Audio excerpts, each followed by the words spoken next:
Mitsuhiro Arita est sans conteste un des illustrateurs les plus talentueux de l'univers Pokémon. Souvent associé à Ken Sugimori, ces deux légendes ont énormément de points communs. Ils sont les deux seuls artistes à avoir été présents dès le tout début des cartes Pokémon et à continuer à travailler pour la licence aujourd'hui. Ils sont également les deux artistes à avoir dessiné le plus de cartes Pokémon, puisqu'Arita en a dessiné plus de 500 et Sugimori plus de 1000. Ils avaient également un style très similaire au tout début du TCG Pokémon, mais l'évolution d'Arita, qui n'a cessé de s'adapter à son temps, dépasse de loin l'évolution de Sugimori, ce qui constitue la plus grande différence entre les deux. Et je vous propose d'analyser l'évolution graphique d'Arita, cet artiste de légende, maintenant.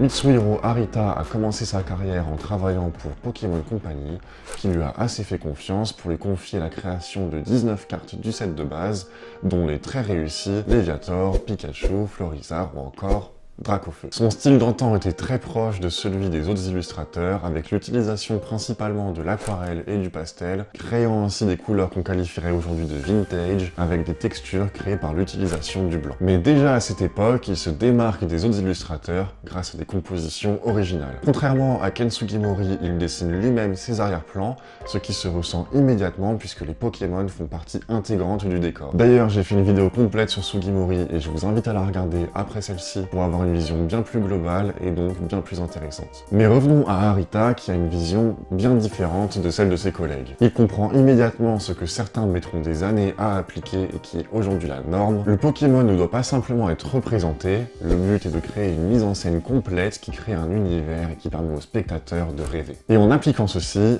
Arita crée des poses qui racontent une histoire. Un Magikarp qui se fait pêcher, un Abra qui se repose ou encore un Machoke qui démontre sa force. Et bien sûr, même s'il n'y a pas d'arrière-plan sur la légendaire carte de Dracofeu, il a réussi à le représenter de telle sorte qu'il est impressionnant mais pas effrayant, ce qui fait donc qu'il peut plaire aux enfants. D'ailleurs, aujourd'hui Dracofeu est le Pokémon le plus apprécié, bien sûr pour son design et sa mise en avant dans l'animé et les jeux, mais aussi grâce à cette illustration qui est tellement réussie et mythique qu'elle est celle qui a été le plus rééditée. Avançons un peu dans le temps, nous voici en plein cœur de l'extension Team Rocket où clairement Arita s'est lâché et nous a sorti banger sur banger. Entre Tortank, Dracolos, Aquaquack, les évolutions et bien d'autres encore, il a redoublé de créativité et a parfaitement su s'adapter à l'univers de la Team Rocket en créant des couleurs froides et sombres, donnant une ambiance obscure à ses illustrations. Dans les extensions Expédition et Aquapolis, il atteint encore un tout autre niveau. Sa maîtrise des couleurs est parfaite, ses traits sont moins rigides qu'ils ont pu l'être et il crée des univers complets. Alors qu'on a devant nous des illustrations de quelques centimètres seulement avec des plans serrés, il nous suffit d'un peu d'imagination pour poursuivre dans notre esprit les illustrations. Et ça, c'est le signe d'un talent immense. En quelques années seulement, on est passé de ça,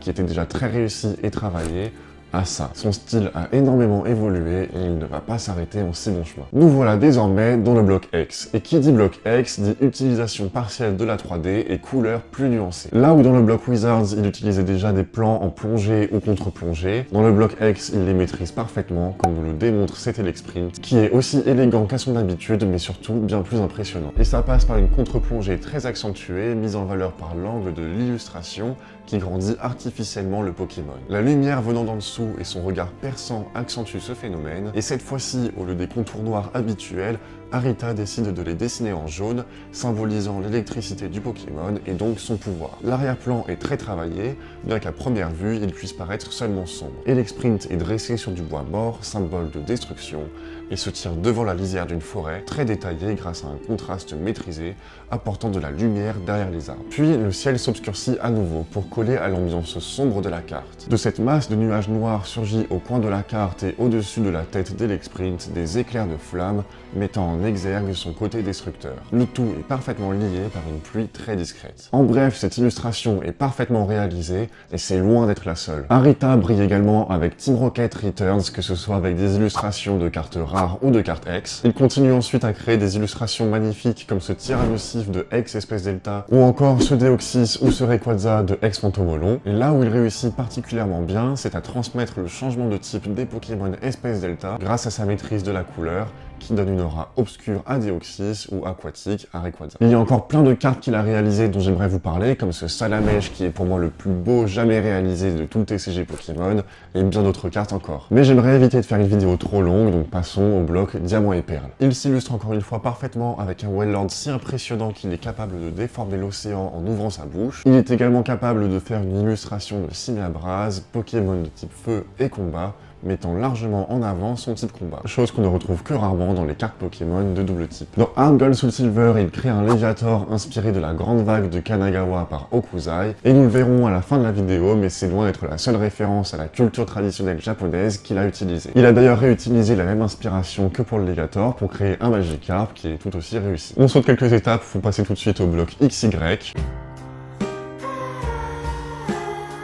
où il réalise ses premières cartes full art. Et mine de rien, le challenge a dû être difficile à relever. Lui qui a toujours réalisé des formats paysages et en a profité pour créer des univers détaillés, il a dû passer à un format portrait qui met bien plus en avant le ou les Pokémon. Il fait donc le choix de créer des Pokémon en gros plans dans des poses très dynamiques, voire même complexes. Et pour les arrière-plans, cette fois-ci, il crée plutôt des ambiances que des univers concrets. Le rendu est franchement superbe, puisqu'Arita maîtrise parfaitement les poses des Pokémon. Mais son deuxième gros point fort, qui est l'univers entourant les Pokémon, manque cruellement à ce format. Il est en effet très difficile de combiner ces deux qualités sur une même illustration en format portrait. Car pour créer un univers dans ce format, il faudrait faire un plan large qui risquerait de faire perdre l'intérêt pour le Pokémon, ce qui est très risqué, notamment à cette époque, puisque personne ne le faisait. Et c'est ce qu'il fait dans Soleil et Lune avec la magnifique Mewtwo GX alternative. Là encore, Mitsuhiro Arita nous démontre sa capacité d'adaptation exceptionnelle. Il continue bien sûr à réaliser de superbes illustrations de cartes communes et rares en utilisant bien plus la 3D que ce qu'il avait l'habitude de le faire. Il est par la suite mandaté pour créer des dizaines de cartes escouades démontrant la confiance que lui accorde Pokémon Company. Elles ont toutes été très bien réalisées et appréciées du public, même si selon moi elles souffrent du même problème